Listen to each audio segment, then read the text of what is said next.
Yo dog, Kenny Boucher here, Next Level Painting, hitting you up with another painting tutorial on this glorious Friday, the literal best of all days. I want to talk about Patreon real quick. I haven't talked about it for a while. It still exists. I'm still sending out gifts.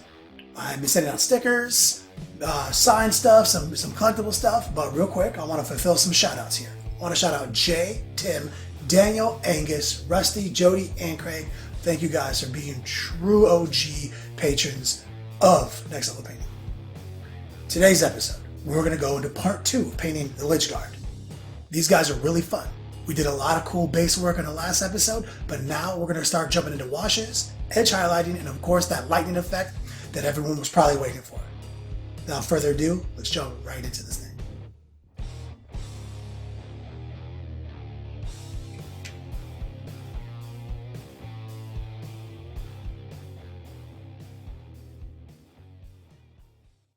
Let's do this thing.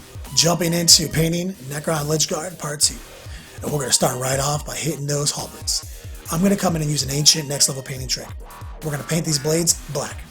Use your Vallejo Air Black, it just has the best coverage. You'll see why we do this later when we get back to that step.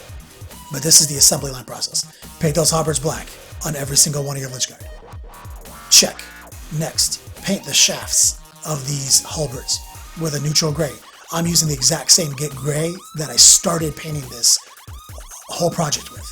The base neutral gray, that primer you see in the video before this. And you'll see why we're doing this. Check. Next step, we're going to start highlighting some of the purples. Really simple.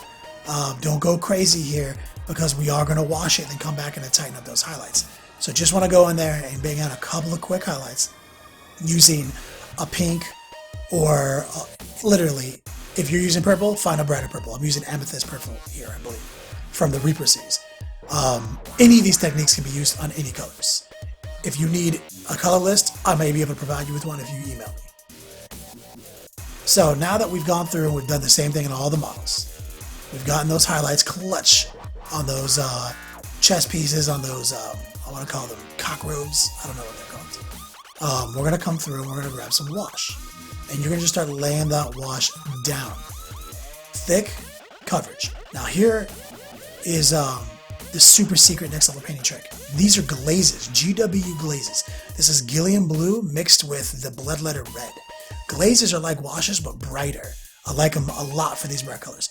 I literally just mix them together as I apply it to give me a purple wash because blue plus red equals purple, right? That was my rationale, and I've done it on a lot of models, so I like the way it looks.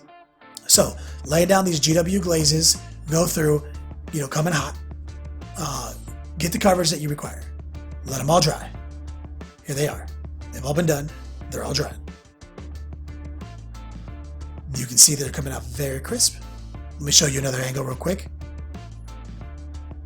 You can see they are tightening up. Now we're at the stage of the models where they're starting to look weird because their bases are still all sloppy and white with all the airbrushing. So I'll switch them over to the bases here in just a second. Sometimes I just can't stand it. So now we're going to grab some Known Oil and we're going to wash those shafts that we painted with that neutral gray. Really simple here. As you can see, it just gets in those creases there. Now I want to mention that these steps that we're doing here, if you didn't do another thing, your army would be above tabletop standard. We're coming in with Waywatcher Green, another glaze from GW, and we're applying that to all the greens. Let me touch on that for a second. Look at this model. You put him on a base with some grass, he's good to go, man. He looks good. You can take this tutorial to this step and be happy knowing your models are going to look very clean and very professional. You can put as much time into this model as you want. And you'll see by the end of this that what I show you here is like step 1. You'll see that as we go through this that I will apply a few more steps that you haven't seen in the video. And it's like I was saying, step 1, step 2. Next level versus just regular level. So what I'm trying to do in this video is equip you with that knowledge of knowing that as long as you put your heart into something, it will look good, and no one has the right to tell you, otherwise. And now what we're going to come in here is we're going to do that next level process. That white looks just fine by itself with all the airbrushing and all the washing we did, but I'm going to come back in there and I'm going to pop those edges out with some pure white. We're going to take every little 90-degree angle, every little skeleton, rib cage, all those little things. And we're going to go in there and we're going to just draw some nice clean little edge highlights on them. Super simple and super easy as long as you're methodical and you stay the course. This is the first piece of like, let's take it to that next level. You know, we're not happy with just a tabletop standard or even a little bit better. We want to take it to that hobby level, that bringing hobby backstage. And you can see I'm painting like his Necron bow tie or whatever that thing is called. I'm going to edge highlight his brow ridge, his cheekbones, like anything that you think would catch the light or just look cool. I mean, and it makes them look crisp. I was very happy with these guys after I dropped off a few edge highlights on the white. It really popped it out, man. Sometimes you just got to go with your heart. So as we move forward in this project, don't forget, we have to come back and do everything. The hands, the feet, the fingers. Like if you're committed to this edge highlighting process, you can't just paint two things. You have to kind of paint something on every area. Like I'm painting the edge of the halberd, that back area down there. I'm going to paint a couple of spots on his feet. You got to do all the things. You can't like bail out of it halfway through. The rib cage there, the individual slits in the ribs. This is the most time-consuming part of painting this model so far. This most time-consuming single step. But as I believe you would agree with me, it is well worth it. So now we're going to move into the next step. This may be something you guys have been waiting for. Now that we've painted all that white, all that sweet little highlighting, we're going to start in on the halberd. This is what you guys have been waiting for. So grab a little electric blue, hawk turquoise, literally, it doesn't matter. Arcane blue, like yo, it literally doesn't matter, whatever color you want. I'm using, I think, electric blue because it was closest to me. And I'm spraying on, trying to spray on some lightning streaks, but you can see I had a clog there and it just splattered a big glob of blue out on my black halberd. And then I just like, that's no big deal. We're going to fix it. And so I'm just clearing it out. It might not be as detailed on this side as I want it to be, but you'll see how we come back. And on this side, I'm going to try to draw that lightning bolt. You see, like the nice little arcing lightning bolt. And we'll do the rest with the paintbrush. But you go through and you do this on all of your halberds over the black. Gives you that really dramatic transition.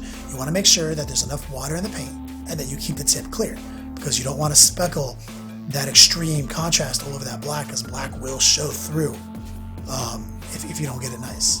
So now just get your best detail brush, get some pure white paint, get enough water in it.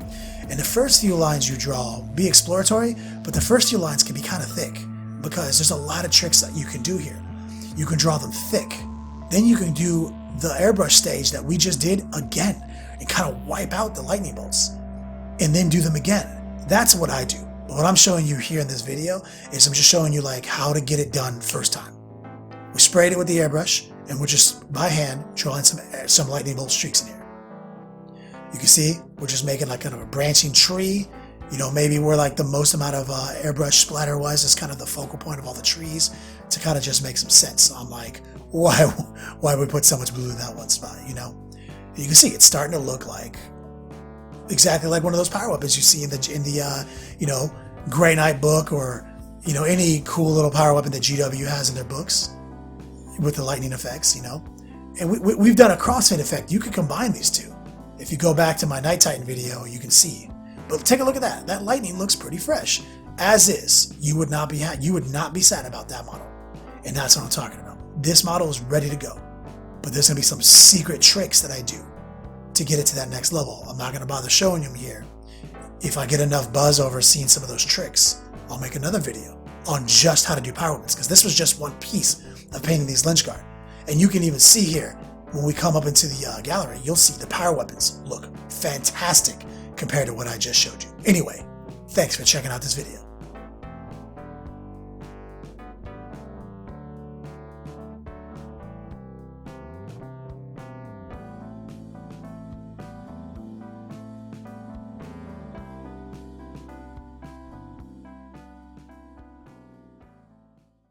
Thanks for checking out that video. Don't forget, I've got tons of other tutorials in the archives, and I do this every week for free. If you're looking for an ad-free experience, check out thelongwar.net. All these videos come out a week early with exclusive access and exclusive downloads and ad-free. Also, check out my best friend Rob Bear at Spiky Bits, and of course the Long War YouTube channel for all the freshest battle reports. Thanks for watching.